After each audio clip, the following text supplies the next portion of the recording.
इसलिए इस संसार में सब कुछ करने का एक समय बनाया गया है। अब हम 90 साल के हो जाएं, कह दे कि भैया अब हमारा पढ़ने का मन कर रहा है, गुरुजी नाम लिखवा लीजिए 5 में, 5वीं क्लास से पढ़ेंगे तो क्या पढ़ पाएंगे? जब समय था तब पढ़े, जब समय था तब कमाए, जब खाने का समय था तब खाए। अब त्याग करने का समय आ गया तो अब त्याग करने का प्रयास करो। अब खाने का इकट्ठा करने का प्रयास करो। अब वो समय नहीं रहा। इसलिए देखो, अगर कोई 70 साल का व्यक्ति जाए शादी करने के लिए, कैसे देख के हंसी आती है? आती है कि नहीं? बताना, सही बताना। अगर 20 साल का लड़का अगर विवाह करने जाता है, दुल्हा बनकर के तैयार होता है, तो देख के मन में आनंद होता है कि चलो भैया गृहस्थी में जा रहा है, अब गृहस्थी अपना चलाए। लेकिन वही स्थान पे अगर 70 साल का बुढ़वा अगर दुल्हा बनकर के चले शादी करने के लिए, तो वही व्यक्ति देख कर हंसे, देखा इन करे माथे में पत्थर पड़ गया, इसको समझ में नहीं आ रहा 70 साल की उम्र में विवाह करने जा रहा है। ऐसे ही जब ऐसे भटके हुए संसारिक लोगों को जब संत महात्मा देखते हैं, हंसी आती है। देखो 70-80 साल का व्यक्ति कितनी माया में पड़ा है। 70-80 साल का व्यक्ति विवाह करने चला है। 70 साल ये विवाह ही तो करना है। अरे तुम अपनी जिम्मेदारी से निवृत्त होने के बाद भी अगर तुम्हारे अंदर माया अगर प्रबल है, तो तुम जान लो कि आप 20 साल की कन्या के साथ आप विवाह करने जा रहे हो। विवाह करने जा रहे हो, विवाह करने के बराबर। इसलिए सब कुछ समय से अच्छा लगता है। जिस चीज का समय है वो अच्छा लगता है। तब कितने बुजुर्ग लोग पैसा कमाने के लिए भाग रहे हैं, उनको देख करके लोग कहते हैं काहे के लिए मर रहा है भैया, सारा काम इसका हो गया तो क्या मर रहा है।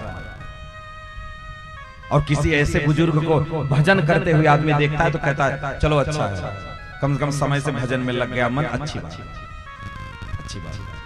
तो ऐसे जो समाज के लोग हैं, भटके हुए लोग, इनको भटका हुआ बोला जाता है। जो अपने समय को पार करने के बाद भी अभी अपनी आसक्ति को छोड़े नहीं है, अपनी माया को छोड़े नहीं है। ऐसे लोग अपनी मर्जी से नहीं छोड़ते। ऐसे लोगों को लात मार करके, धक्का मार करके और हटा दिया जाता है। भलाई इसी में है कि ईमानदारी से स्वतः छोड़ दो। आप स्वतः छोड़ दो। कहते हैं ना, आप मिर्जापुर आ गए, अगर चले, अगर मान लो आप कटिहार से चले, मिर्जापुर उतरना है, तो आप जब चुनार के पास पहुंचो तब अपना बोरिया बिस्तर समेटना शुरू कर दो, जूता चप्पल खोदना शुरू कर दो, अपना चद्दर उद्दर लपेटना शुरू कर दो कि हमको अब इस सीट को छोड़ करके मिर्जापुर उतरना है। नहीं किए तो मिर्जापुर डकने दो, इलाहाबाद स्टेशन में तुमको लात मार करके टीटी धक्का मार के उतार, तुम्हारी सीट खत्म। आप नहीं छोड़ोगे, आपसे जबरदस्ती छुड़ा दिया जाएगा।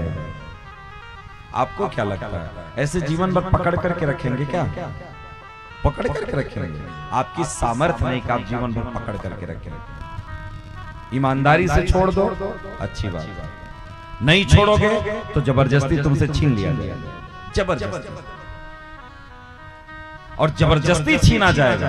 देखो, जब कोई टीटी मिल जाता है और पकड़े जाते हैं तो हम लोग का मन खराब हो जाता है, अरे यार पकड़ा गया, कुछ न कुछ देना पड़ेगा। लेकिन वही व्यक्ति टिकट लेकर के चढ़ा है और अपने समय से अपने स्टेशन पर उतर गया, उसका हौसला बुलंद रहता है, हौसला बुलंद रहता है। इसलिए आप अगर समय से तैयार होकर के और आप अपने स्टेशन पे उतर गए तो आपका हौसला बुलंद रहेगा, आपका पतन नहीं होगा।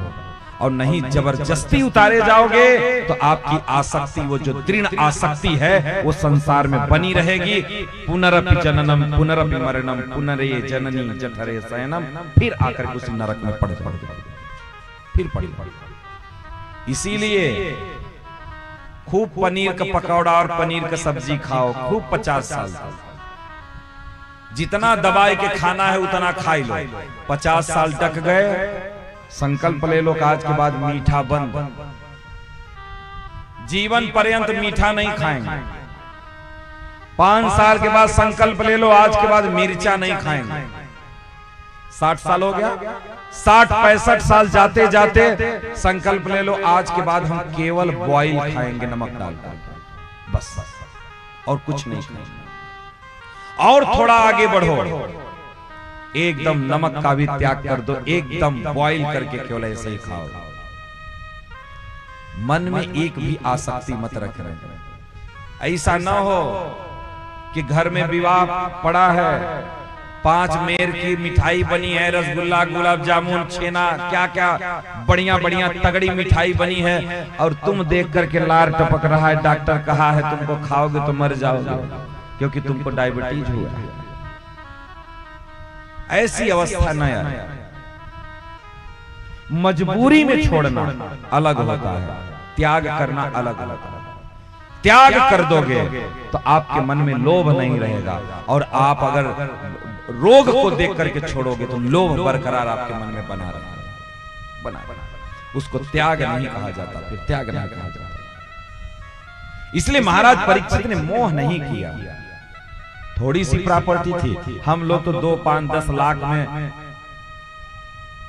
डूब रहे हैं, फूल रहे हैं, पचक रहे हैं, न जाने कितना हाव भाव बना रहे हैं।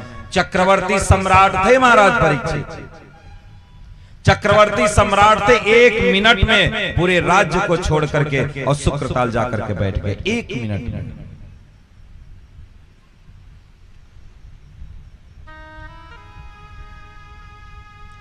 क्या लेकर आया बंदे, क्या लेकर जाएगा, अरे मुट्ठी बांधे आया जग में, हाथ पसारे जाना।